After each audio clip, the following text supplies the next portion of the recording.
What's good, everybody? This episode of the podcast is sponsored by DistroKid. They are the go-to for digital music distribution and the easiest way for musicians to get your music onto Spotify, iTunes, Amazon, TikTok, YouTube, and more. They offer unlimited uploads, and artists keep 100% of their earnings in stores 10 to 20 times faster than any other distributor. Fastest payouts. They help out with automatic splits, cover song clearance, and all kinds of other amazing tools and templates to help you get the most visibility for your releases. I dig this company and appreciate their business model that offers more features than any other distributor at the most affordable price possible for solo musicians, bands, DJs, studio artists, and any other creators that are producing music in their home, and they also offer label services as well. They've got 3 different tiers to offer creators that start as low as $22.99 a year. That's just $1.92 a month, and even their top tier is just $7.50 per month. And the best part about DistroKid sponsoring the podcast is that they are offering Dan Cable Presents listeners and viewers 30% off your first year of membership with DistroKid, making their already affordable prices even cheaper for you. Check out the link in the episode notes. I will also put it in my Instagram bio in the link tree. That link will give you 30% off that first year of service. Super stoked to have DistroKid sponsoring the podcast and cannot thank them enough for their long time support of this thing. This episode of the podcast is also sponsored by Puff Coffee. Puff is one of my favorite coffee shops in Portland, Oregon. They've got a location off 28th and Stark in Southeast. Their coffee is delicious, and everyone that works there is always super friendly. I had the pleasure of staying in their neighborhood for a month or so, and it was just a real treat to have this as my neighborhood coffee shop for a bit. And now I find myself going out of my way to get over there and get some coffee. Puff Coffee was started by the founder of Stumptown Coffee, and they are making small batch coffee roasted daily here in Portland. Their mission to find, roast, and deliver the most delicious coffees anywhere. Their small batch process means that they get to keep things interesting with experimental blends and single origin gems while always keeping the classics on deck. They've got a variety of beans to choose from, and if you're not in the Portland area, you can order their small batch coffee straight to your home through their website, and you can use the coupon code DANCABLE, all one word, for 20% off a coffee subscription. Links for Puff Coffee will be in the episode notes. Big thanks to Puff for supporting the show and for their amazing small batch coffee. Now let's get into the episode. Look down at the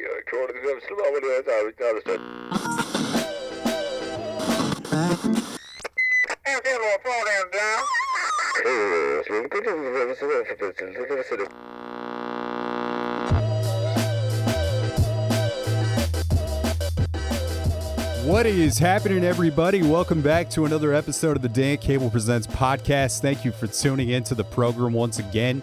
If this is your first time listening, thanks for checking out the show. You can find fresh episodes coming at you every Tuesday. And if you want to help support this thing in a free way, you can do so by clicking subscribe on iTunes, clicking write a review, giving the podcast 5 stars if you feel like it is deserving of so. And that will help propel this thing into the tops of those iTunes charts, giving it more visibility on the national and international levels, helping strangers find the podcast, and just a great way to contribute to the growth and sustainability of this thing. Appreciate the hell out of all the folks that have already taken the time to do so. If you're not listening on Apple, just hit like, follow, subscribe wherever you are listening from. Give it 5 stars on Spotify. If you're watching on YouTube, hit subscribe there. Tell a friend about the podcast and check out the monthly playlist that I've been dropping every first of the month on Spotify. Pretty spread out genre-wise and just a snapshot of what I'm listening to throughout the month. Links for those will be in the episode notes. Hope everybody is doing well out there. Stoked to get into episode 406 of the podcast with Los Angeles born and raised artist Rosie Tucker. This is an episode that I recorded out at the Treefort Music Fest a couple weeks back out there in Boise, Idaho. It was my 4th time going out to Treefort. Love this festival. It's so well run and put together. It's just been such a killer experience every time out there, and just getting exposed to new music and getting to see some artists that I've been following for a while. So yeah, big thanks to all the people that put together Treefort Music Fest. It's just such a great way to get to explore the city of Boise, as it's a multi-venue festival out there. And I got to see a bunch of Portland friends and bands that were playing out there, as well as some artists that I've been following nationally for a really long time, like Channel Trace, amazing set on the main stage. And Maddie Diaz also played at the Treefort Music Hall, which was just like a really incredible set by her. I didn't think that I was going to get to see the whole thing, but once I walked in, I was very locked in, and I definitely was not leaving there. Just an amazing performance, just her and a drummer, and just was such a full sound. The drummer, he was playing synth and he was doing the backup vocals, and you would just almost not know that it was just a two-piece band if you were not actually seeing it. So crazy good set from Maddie Diaz. And I tried to take it easy out there this year at Treefort and not have as much of a packed schedule. I went out there with my friend Isabeau. She played day one of the festival, so it was really cool to get to see her play. And instead of doing like 6 to 10 podcasts out there, I just I cut it down to 3, and was just able to like really freely kind of bop around, which was nice, not so tied to a schedule. And I still got 3 really great podcasts done out there as well, which was nice to simplify, since I'm doing this whole video setup now and filming all of them. It just it relieves some stress to just to do those 3. And I got 3 really great conversations, including this one that you're going to hear with Rosie Tucker today, and the rest will roll out throughout the month. Things are going to look a little bit different. Obviously, we were not in the studio you see behind me. We were kind of just in this empty conference room, so things are looking a little bit bare, and maybe it comes off like an interrogation room a bit. I don't know, but very thankful to Marissa from the Treefort crew. She was able to carve out the time to find me a dedicated spot to be able to record these, and it was very central to everything, and it just made it very easy. It's tough to record these types of conversations at festivals. Sometimes there's not always a quiet, isolated place to do it. So it was nice to have one, and it made things a lot easier. And my buddy Bert was there with me for a few days and helped set up production and just made sure things were firing. So it was nice to have him out there, and got to spend some time seeing some music with him. So shout out to Bert. Thanks for coming out, helping out with the program. And as previously stated, as you can see in the episode title, Rosie Tucker is on the show this week. Had such a great time getting to chat with Rosie at Treefort. I've been a fan of their music for the last few years or so. My entry point to Rosie's music was the Sucker Supreme record that came out in 2021. Love that record, and I was pumped to see that they were on the Treefort lineup. They were the first artists that I reached out to when I saw the lineup come out as far as doing podcasts, and very thankful that Rosie was down to chat with me. It was album release day for Rosie. Their new record, Utopia Now, had just dropped that day, so it was really special to get to hang on a record release day. And they're such a great songwriter, and just a very intelligent, thoughtful person. Their lyrics are so great and thought-provoking, and I just appreciated getting to have this firsthand experience with Rosie and chat with them about their experience as an artist and what it means to not only hold things down creatively, but also on the admin side and the demanding end of the work in the modern day of being an artist and figuring out how to run a business, essentially. So big thanks to Rosie. Congrats on the new Utopia Now record. And yeah, just thankful for the time that we got to have out there at Treefort. Rosie and band are on tour starting April 23rd in San Francisco, and I will put the links for those tour dates in the episode notes so you can see where they might be playing in a town near you. But if you're in the Portland, Oregon area, Rosie Tucker will be playing at Mono Occulta on April 26th. That is a venue that is new to me. Haven't been there yet, and I'm definitely planning to be there. So that Utopia Now record is available wherever you stream music and on vinyl. I got myself a copy here while I was out at Treefort. Look at this. It's the new record. Art designed by Rosie, and comes on this really beautiful rosy colored vinyl. So, cop one of those if you dig this record. And I think that's all the things. We're going to get into episode 406 of the podcast. And to kick off the episode, we're going to play one of my favorite tracks from that Utopia Now record.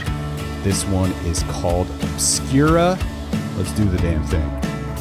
The farther off the celestial body, the better glimpsed by the edge of the eye. The rod's thick cones conspire against me. I only see you when I'm not trying. I spare the Do you have any questions before we jump in? There is no language issues, so you can let it fly.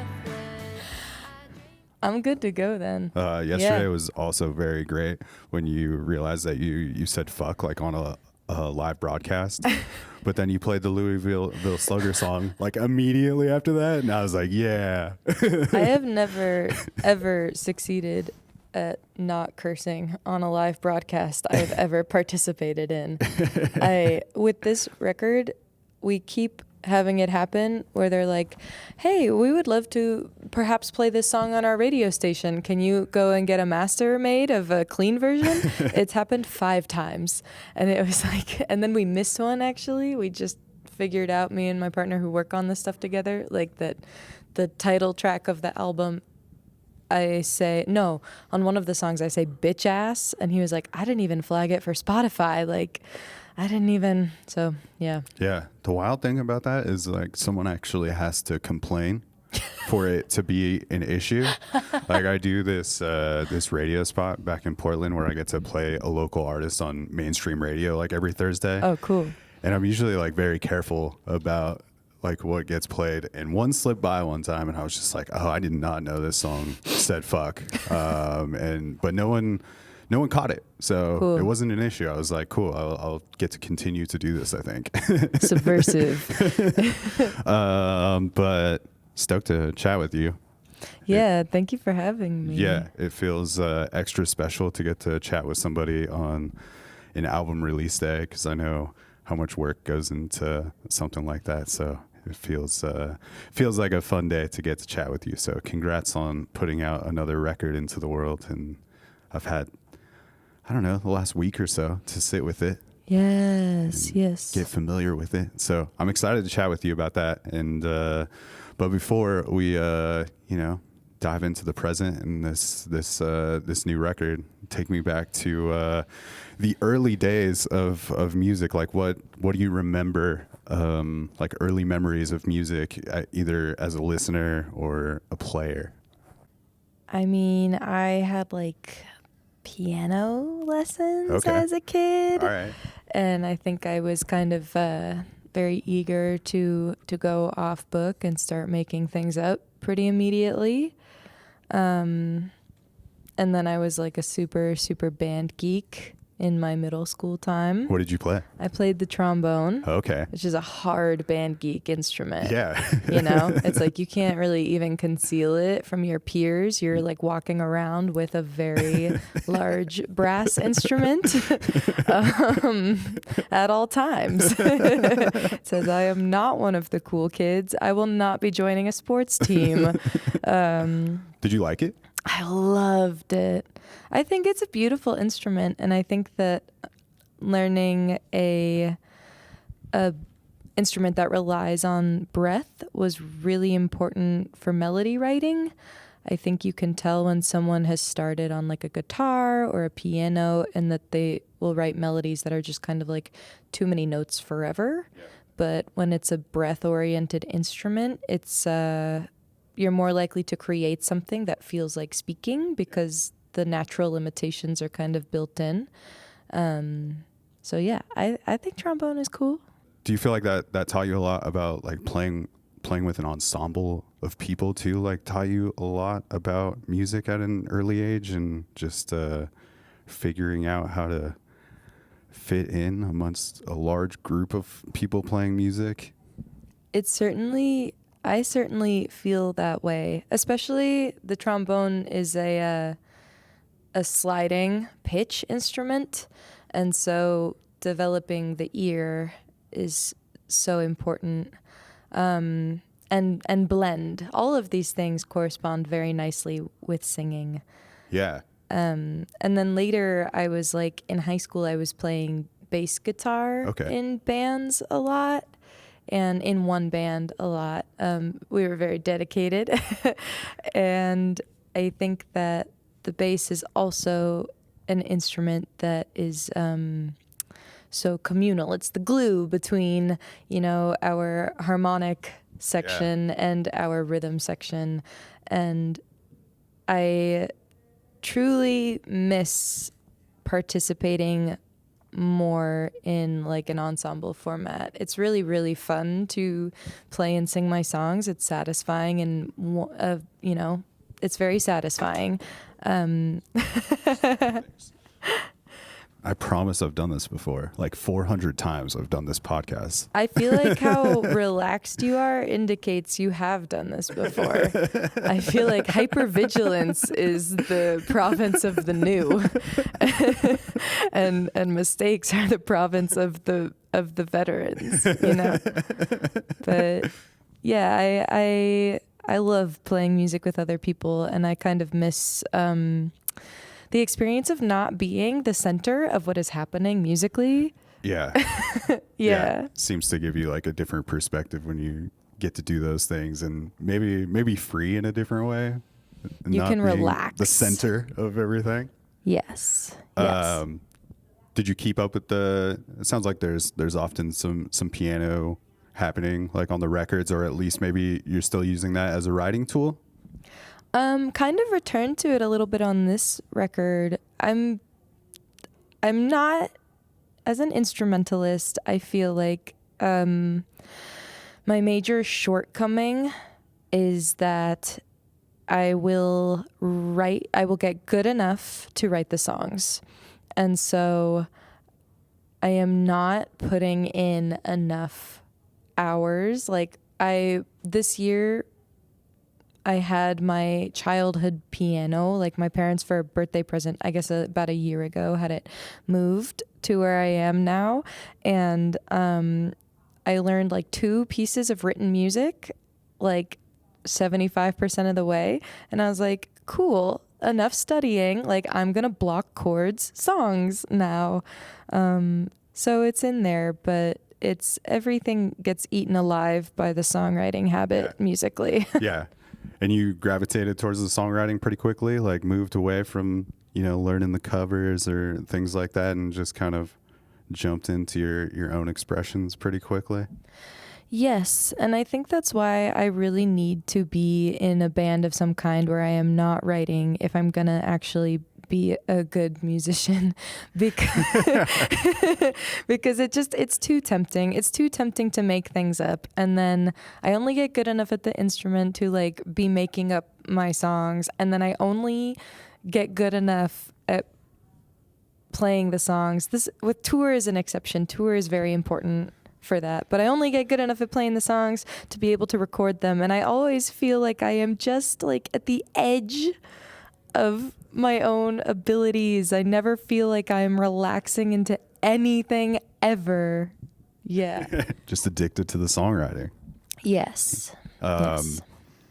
What do you think drew you into songwriting early on and expressing yourself in that way? Because it seems like throughout your catalog of records thus far, it's maybe often used as a way to process the world around you and kind of as this diary at times? I think so. It's like, it's diary-esque in that there is a lot of honesty. Like a song can kind of live or die on whether or not it rings genuine with people. But I think what is interesting about song is it is a very unique craft. People are always wanting to know if it's like the music or the lyrics happen first. Yeah. But in my experience, it's not like writing and it is not like composing. It is truly a very mysterious synthesis of those where things just sort of emerge, sometimes fully formed, but definitely when the pieces of a song emerge, it's lyric and melody together and they are inextricable. A melody is kind of useless in a song. It can support what's happening. We can have all kinds of lines swirling around, but lyric that is not informed by melody can be kind of clunky, and it can still be enlightening and cool. Yeah. But it's clunky, and melody not informed by lyric can be transcendent and can be something that is beautiful to listen to in the car. Some of my favorite records have terrible lyrics but are so meaningful to me. Yeah. Does anything come to mind when you say that? I'm thinking about, we were without cell service driving up to Boise, and so I had like 3 different Imogen Heap albums saved, and she is a genius. She is a genius, god tier musician to me. Production unmatched. It's pop, but it is so fresh. All the stuff that came out in like 2001, like the Frou Frou stuff, just, it's like you wouldn't know what year this happened because it's so itself and it feels like it could have come out yesterday. It's so good. And her lyrics are like total nonsense gibber. They feel very stream of consciousness. Yeah, I guess. And they're very much just like layers of instrumentation almost for the songs rather than this like vocal narrative. Yes. And they do not detract at all. And so there is still lyrical skill in there because a lyric can be so bad that it removes you. Yeah.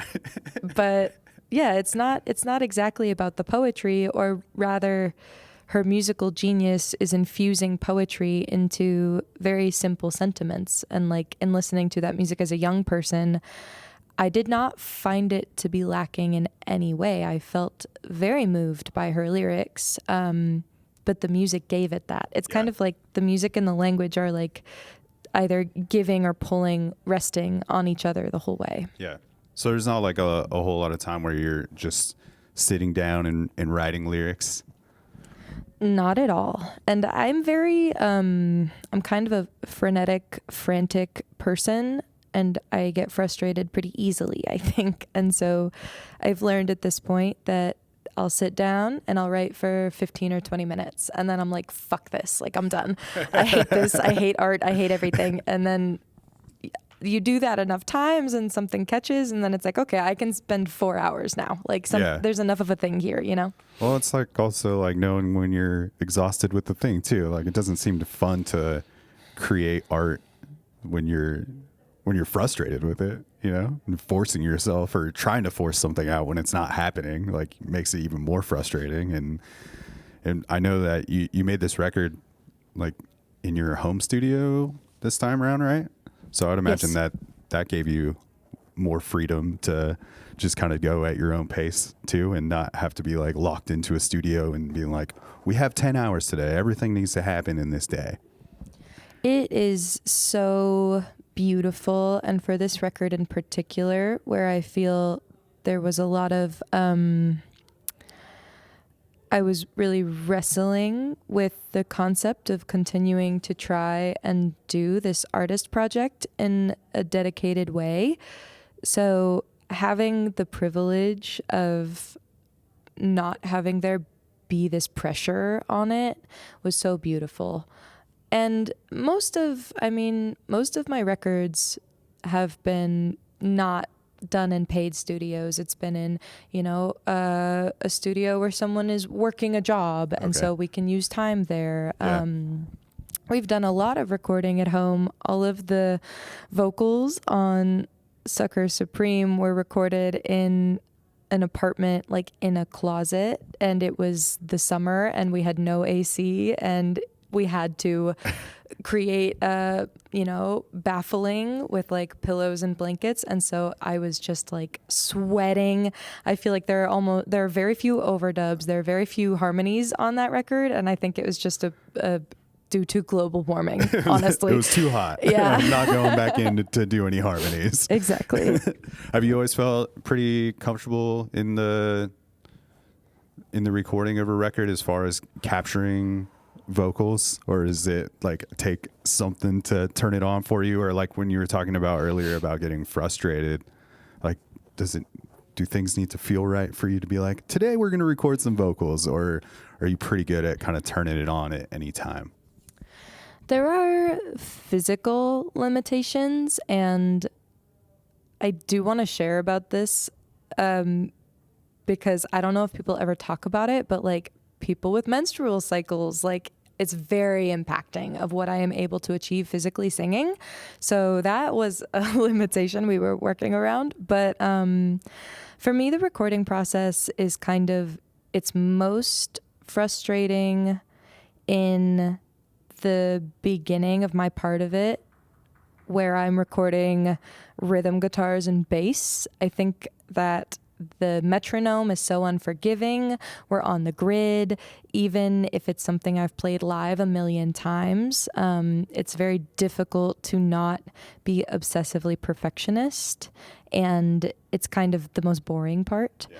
And then everything from there onward is just ideating and looking for textures and problem solving. And then there's the singing. And by the time I'm singing, I've spent so much time just building out the track that it's like a playground. It's really fun. So that's the part you enjoy the most then? You feel like you're kind of just like close to the finish line too? It's easy. That doesn't mean that I don't get frustrated. There are many opportunities to be frustrated in recording, and I used to be a lot more fearful, and I'm finally just kind of recognizing where the limitations are and when to stop, as opposed to being like, I have to force through, we have to keep going. But yeah, the singing is the most fun. Yeah. Were you always pretty eager to share what you were writing early on and do the performance part of things? I think yes. Yes. I know some people experience a great deal of shyness about it.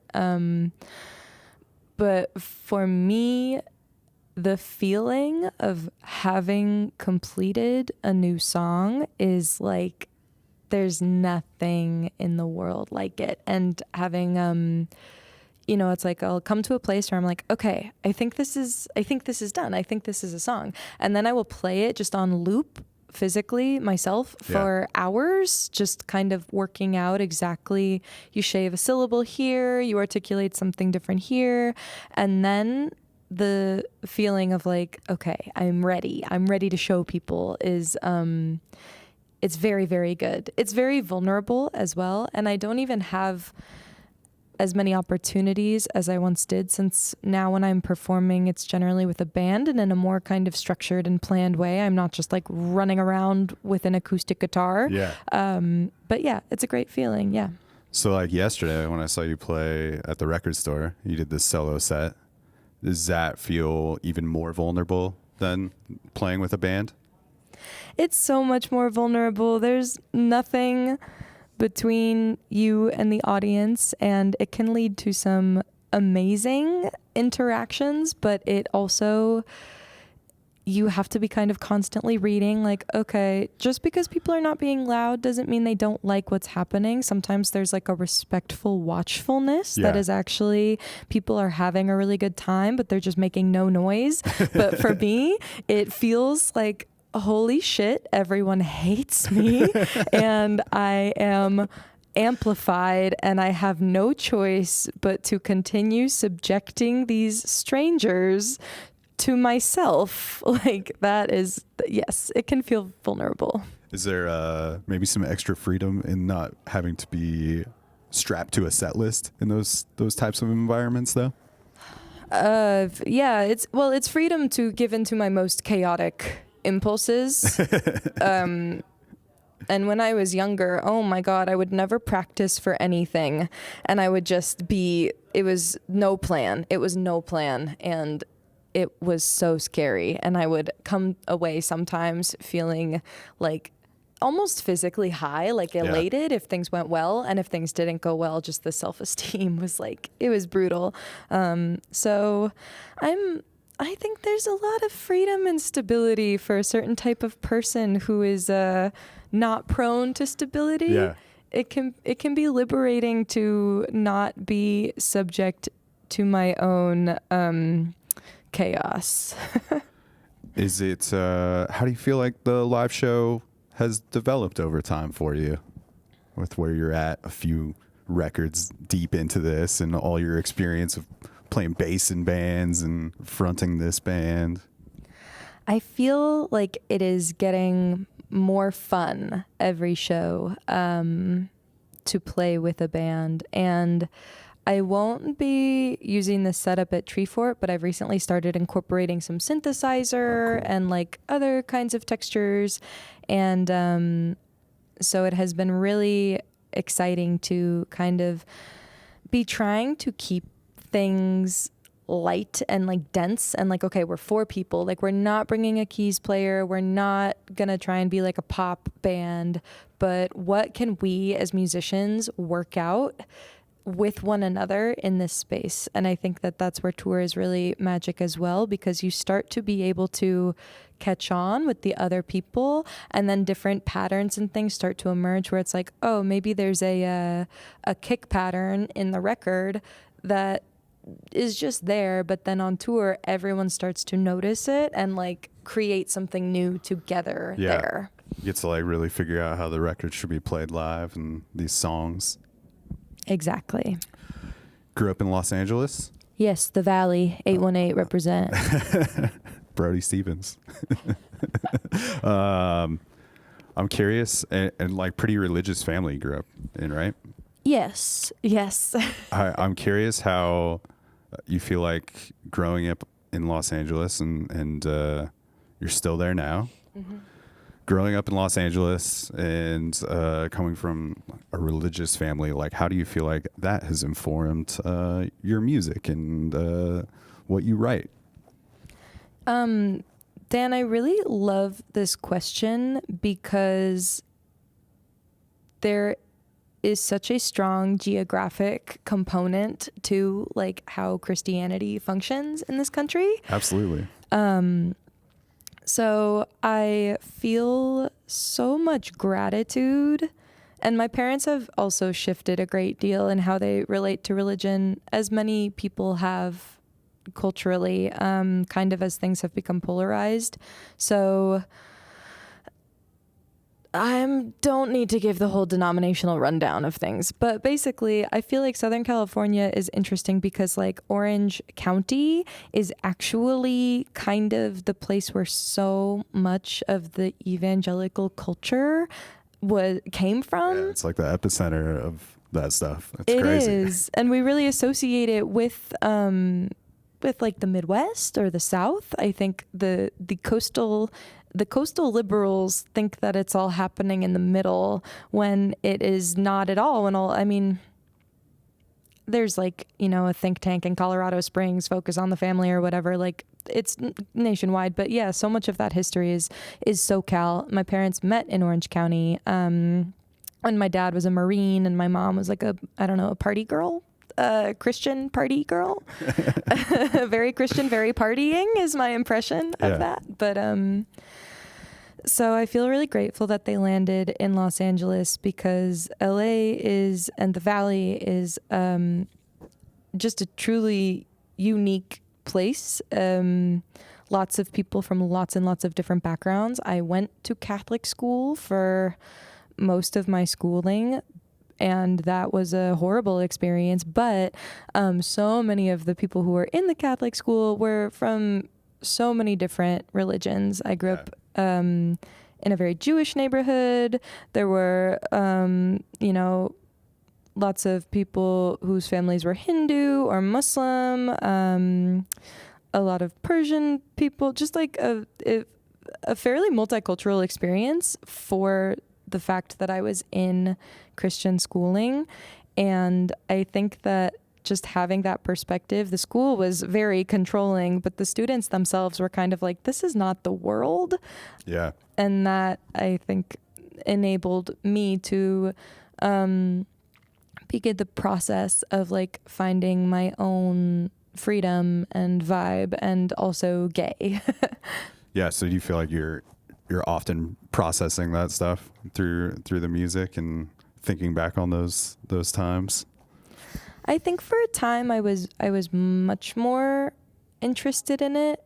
In my day-to-day now, I do not feel like I'm more at peace. I don't have as much processing to do, but it does kind of crop up in unexpected ways. As with anything in your childhood, you're like, it's weird. I'm done with that. Like I like trauma-free, branded, we're done. Like, green check mark. And then you go, whoa, I didn't even know I was hanging on to that. Yeah. Oh, man. Yeah, I revealed something to a friend the other night, and I was just like a memory that I had suppressed or something, like just something I hadn't thought about in a long time. I was like, damn, why is this even happening to me right now? Yeah. Do you feel like has songwriting always felt like really important to just you figuring things out for yourself and being able to put things on paper, even if you're not, sitting down and writing lyrics on its own? Like, does it always feel like it's doing something positive for your psyche? Like, do you think that's why you keep coming back to it? I think yes. In you asking that question, I think that what is very cool about having this art that is simultaneously about language and not at all about language is it's a great way of getting into the problems that language can't fix, which is like so many of our challenges in relationships and stuff. I have found I cannot think my way out of. I can't think my way out of a feeling or a memory. The processing doesn't happen there. And I'm a very thinky person. I want to write things down, and I want to, almost like a math problem or a proof or something, say, okay, well, this is why I should no longer be feeling bad about this. Yeah. But still I am. And so I think that songwriting is really cool because it does like a mirror thing, like it's refracting the light. I can throw emotions at it, but the process of putting a song together is a craft. It's a skill. And so it kind of takes me away from focusing on the emotion, and it lets me focus on trying to put something together that is pleasing for me to interact with. And then usually by the end of it, I actually have some pretty interesting observations, but it's so unconscious. It's really cool. Yeah. I love your lyrics and just your delivery of things. Like it seems like it covers such a wide range of emotions, and sometimes it's just like fun and playful in the way that you deliver certain things. Like just even thinking about the new record, when you're talking about how you hope that like the person that is making the thing is not pissing in a bottle to make sure it gets to you, and things like that. I feel like it's like it's serious, but it has this playfulness to it, and there's also some like really heavy things. So I hope no one had to piss in a bottle at work to get me the thing I ordered on the internet. But I am no responsible party. I'm just a middle-sized fish in a pile of plastic, wider than Texas. A pile of plastic. You wonder why I'm a poor sport, squeezing my pores in the bathroom. I'm not ready yet to go back to the people. Fall short every chance that I give. You say speak for yourself. seems to be like revealing about yourself, but also like maintains this mystery to it. Has that always felt like a fine line for you, as far as not over revealing or being like too on the nose versus like maintaining the mystery to the lyrics? Definitely. I think That's a very astute observation, and I think that that is also what craft gives us, is the ability to be like completely honest without being completely vulnerable, because total vulnerability is like not I mean, maybe there are artists who engage that way, but Yeah. I cannot. Like, I save my total vulnerability for a very, very small handful of people because I think that's healthy. So yeah, I think that it's a way of kind of like transmuting the desire to share and connect and making it safe. Yeah. Before you put this new record out, you revisited an old record and did this Casio version. Oh, that was all Wolfie. That was all Okay. Wolfie. Wolfie is obsessed with covering my records, which he has also produced. So you didn't have like a whole lot to do with messing with that? I have nothing to do with that. I feel like I cannot imagine. Sometimes I feel like listening to the music is like looking at photos or videos of myself. Yeah. It's like you can do it and you can be like, whoa, that was me at a time. And you can have like the radical acceptance of how your face looks from every angle or whatever. But it still takes a little bit of courage. But no, Wolfie, my partner in life and art, and who I'm doing, who I put out the record with, I think he just loves covering albums. He's on this like quixotic quest to cover every One Direction album in a different style. He just finished the shoegaze one. That's incredible. So he has covers of every album I've ever written in the works, if not amazing. out yet, in the works. Yeah. When you listen to something like that, since everything else does feel like maybe like these photographs or, tapping into a place and time where you were at making that music, when you listen to those Casio versions of those songs, does it make you think any differently about those tunes, or like, does it help in any way break them down in any sort of like serving way that impacts the songwriting moving forward, or like where songs can go or anything like that? I think it just makes me laugh. I feel like, I don't know, I feel like I'm always amazed. I'm always amazed. And mostly I just feel like this admiration for my music partner, because the ways that we relate to music are just so drastically different, which is beautiful. And that's what you need in your life, are people who have different skills than you and different ways of looking at things. Yeah. But yeah, I usually just feel like, wow, like you have so much talent in so many arenas where I am lacking, and like I do not understand how you relate to so much of this. Yeah. Do you feel like it's those differences then is what Wolfie brings out of your tunes that you can't see for yourself? Definitely. There's so much trust that is required, and I think that it is very, very personal to share and work on music. And so I feel very grateful that like my life has kind of grown up in this very homespun, like I would want to do it at home. It's not just a limitation. It's how I relate to it. Yeah.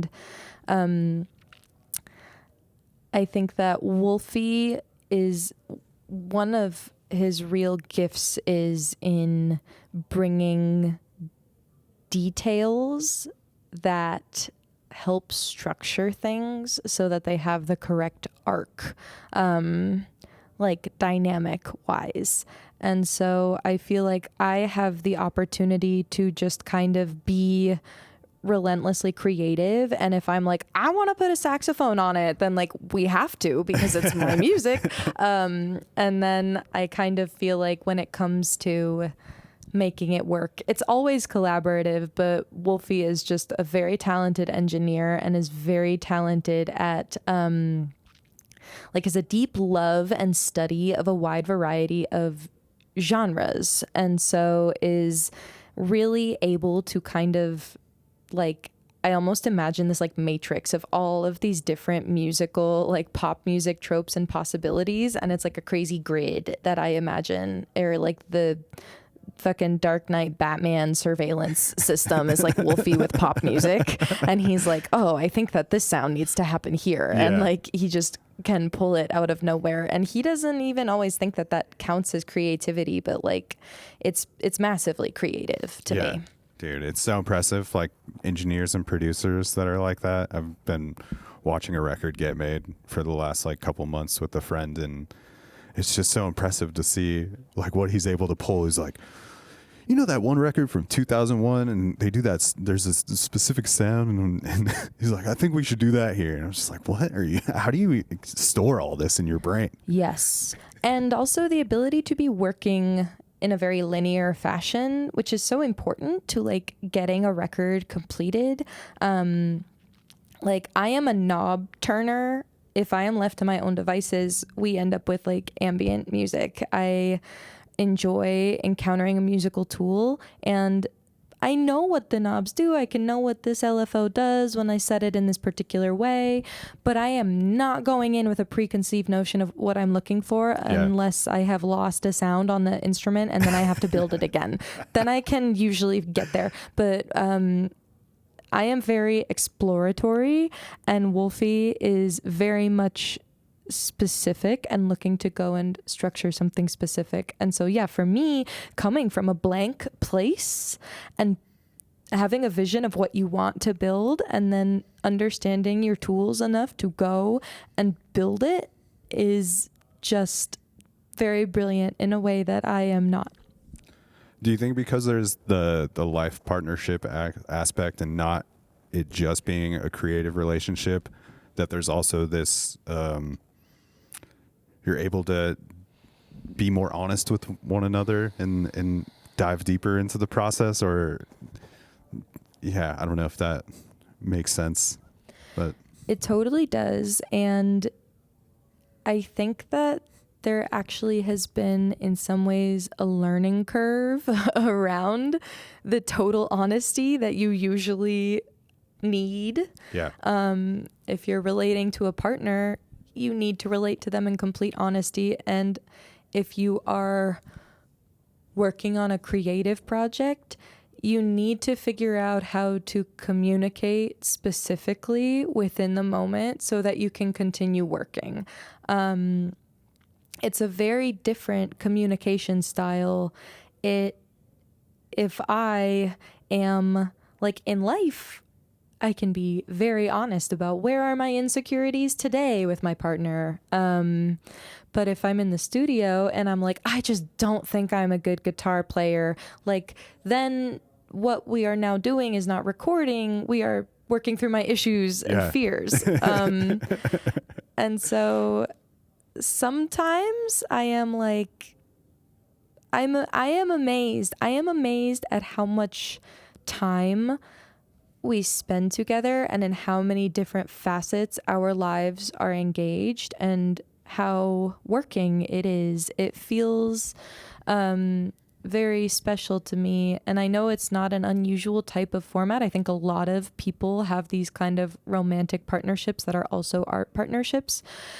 But it just feels like, you know, boundaries are so important in any relationship to begin with. And there are times when it's like, whoa, wouldn't it be, I don't think better, but just like, wouldn't it be different if we had totally different jobs? And like, I got home and I said, I just want to complain about my job for 30 minutes. And you can say, yeah, that fucking sucks. Like, what a horrible day. What a horrible job. I hate all of those people. Like, you should quit. Just kidding. Let's make dinner. Like, as opposed to having someone who is like so up on the plot and like we together are having to manage our own selves and continue moving, and also finding the moments where you are not doing that and where you are just chilling hard or being vulnerable. It's a different type of thing. Yeah. All right, Rosie, I feel like we're caught up. We're here. Talk to me about Utopia Now, this brand new record that you're celebrating, and maybe how your previous experiences, maybe these previous records have informed the way you wanted to go about putting this one out. Oh man, I am so excited about this record. And it's its birthday today as we're talking, which is so cool. This record feels to me, so my second full-length record was called Never Not, and it was made without a label. There was no one to put it out until it was done. And it was a beautifully creative and I feel very free experience, free from expectations. And this record, Utopia Now, I feel is very much a sibling to Never Not. I made the artwork for both of these records, the cover, and I feel there's like some kind of cohesion in the both the color scheme and the collage nature of them. I was on a big label called Epitaph, and I was dropped about halfway through recording this record, and I was ready to go to grad school. I was ready to be done. I was like, okay, the universe is saying like, stop, just stop. And it was Wolf. I came downstairs the next morning and Wolfie was like, I have a 6-month plan. We can put out the record ourselves. It's not dead. We can do it. And I became angry. I was like, this is very inconsiderate. I can't believe you would be trying to make this happen. I had not processed yet, I think. And he was so ready to go. But now I feel so much gratitude for all of the industrial entities which released me from my contracts. I feel like I am functioning so much closer to my own genuine self, as opposed to feeling fear about whether something does or does not succeed. It feels more like a kind of curiosity has been restored. I do not know what's going to happen. I only know what I'm doing with my day. Yeah. And it has also restored me to musical community, because every piece of the work of this has entailed, I left a manager about 6 months before I got dropped. And so I'm just in this place where every piece of it has me interacting firsthand with the process of the production.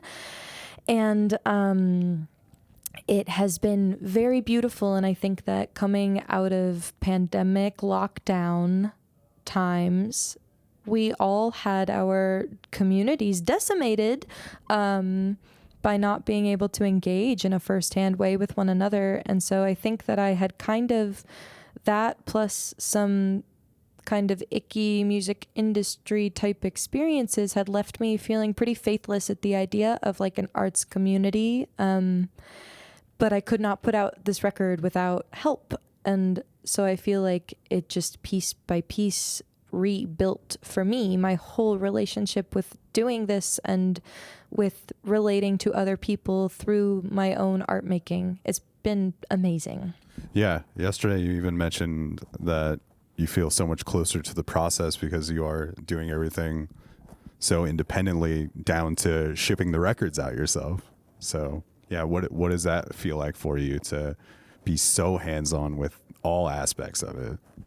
It's so cool. It's administratively for me as an individual kind of a nightmare, because I am so challenged by the multifaceted deadline nature of this. It's kind of like everything is backwards planning, and you kind of will look forward like a year in the future, and then you know almost to the week what needs to be happening every week until that point, until today. And that is so, I am so chaotic. I am not an organized thinker. That was really, really scary, but it the closeness to the process is amazing. I love sharing and shipping the records. I feel so much like love and affection for the fact that anyone is paying attention. It totally changes my sense of scale, because when I had people saying, you're gonna, do this at this particular level and you're gonna be a star, babe, like whatever. I think that it put me in this kind of like deficit mindset where it was like, oh, I hope that I have enough. I hope that enough people come. I hope enough people listen today. Yeah. I hope that enough news outlets write about me. I hope enough people think that I'm cool. It just was a perspective that was very damaging. And I think no one is a stranger to this perspective in the time of social media. We all have encountered in our various creative endeavors this pressure to be a successful product, and it can become confused with the desire to succeed holistically, which can still entail having cool experiences where people show up or appreciate what you have put so much effort into, but it can get very confused. And so when there is no infrastructure except for you, there is no confusion. It's just cool that someone bought a record. Yeah, I know in your press releases for this record, it speaks to, not feeling like measuring the success has to be related to like expansion of the thing. What do you mean by that? Is it just like everything you're talking about there, as far as like having these expectations of things, doing certain things, or getting a certain amount of write-ups for the record and whatnot?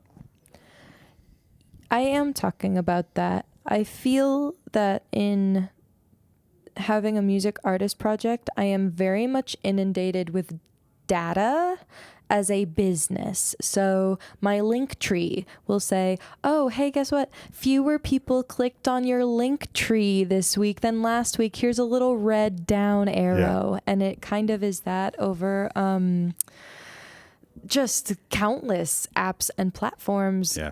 Kind of measuring it for me, it recalls like weight tracking culture, like calorie counting culture, where it's very much like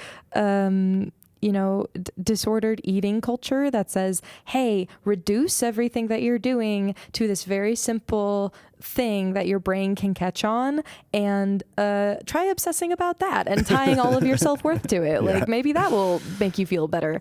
And there's just this huge pressure to everyone has the opportunity to kind of corporatize themselves right now, because we live in a gig work culture. Increasingly, everyone is a freelancer.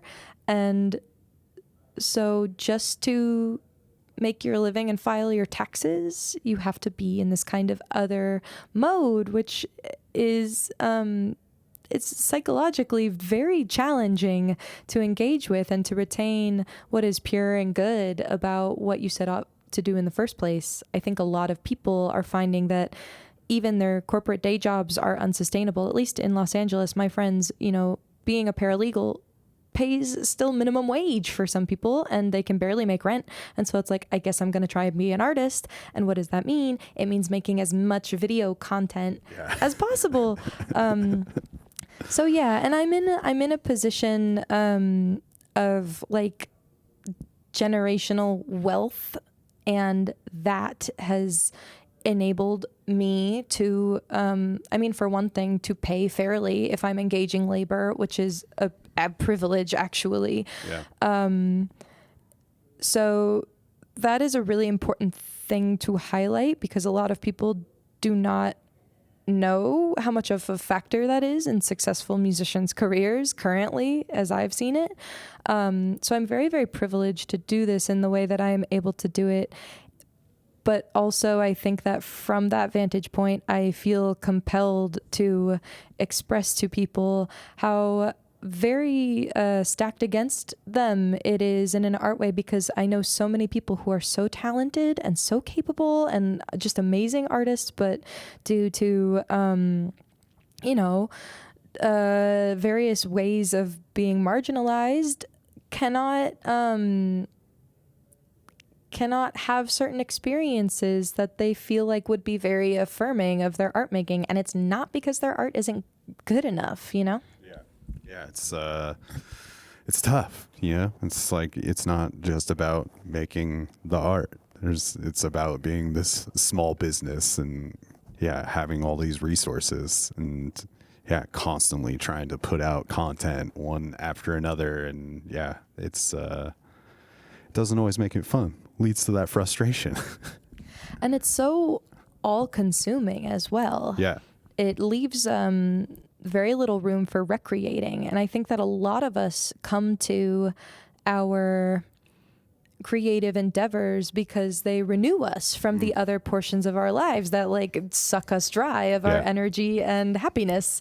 And it is a challenge that anyone trying to make a leap over into doing this with more of their time has to face. It's not just our economic situation that it makes this challenging, but it is a real challenge to sustain the love in the face of the all-consuming demand of the work. Absolutely. Yeah, even doing this podcast like week to week, it's like I love getting to sit down and have these conversations. I feel like very privileged to get to like sit down with people like yourself and talk about your art and do the deep dive, but it's also like churning these things out like one week after another, especially doing it DIY can feel like such a burden. And it's just like, all right, on to the next one. We made it again. We survived another week of doing the thing.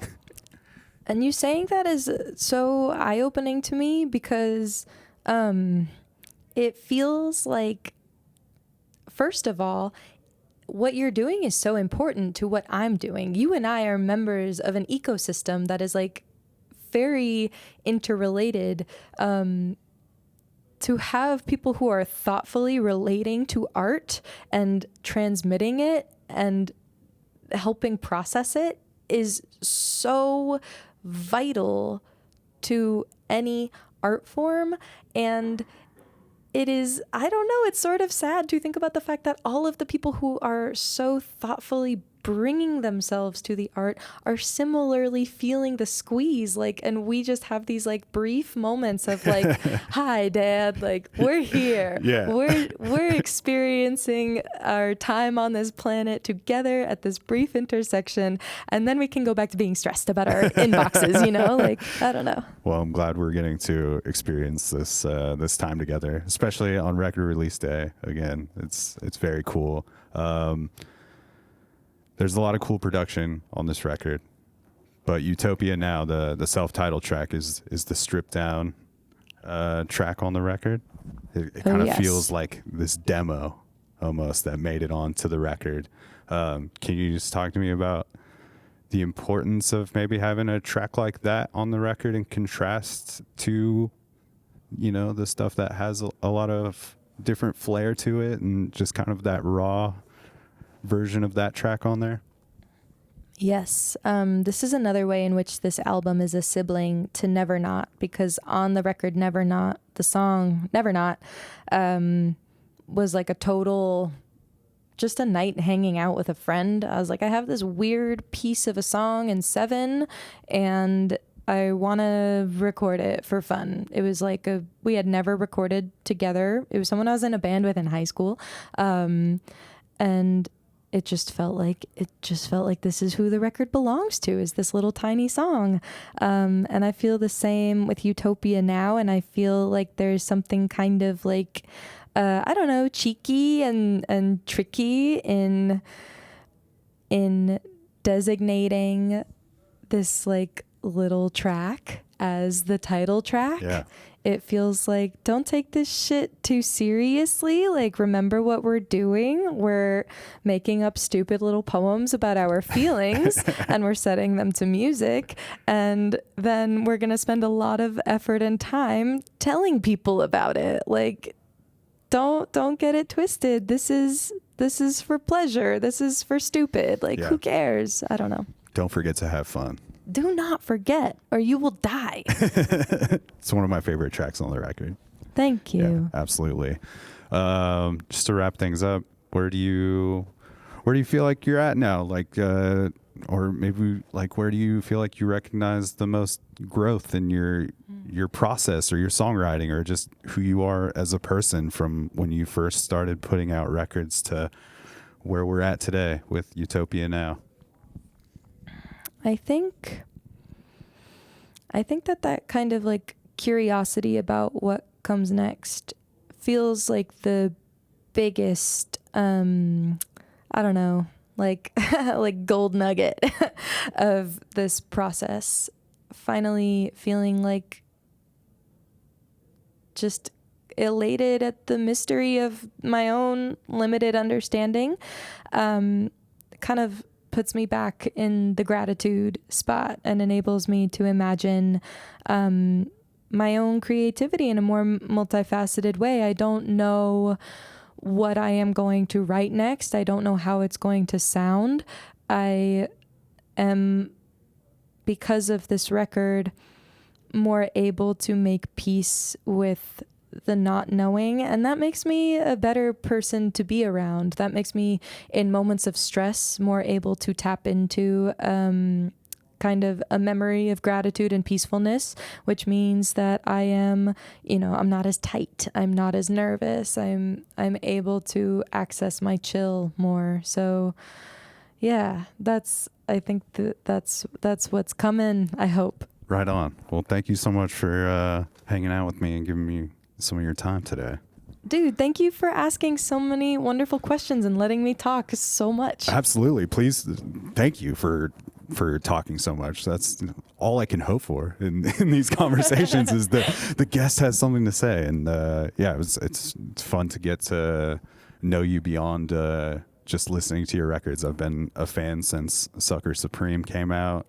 Some of those tracks made it into, sometimes that algorithm is serving and you find a lot of cool shit. And I'm glad that I found your music and stoked on this new record for you.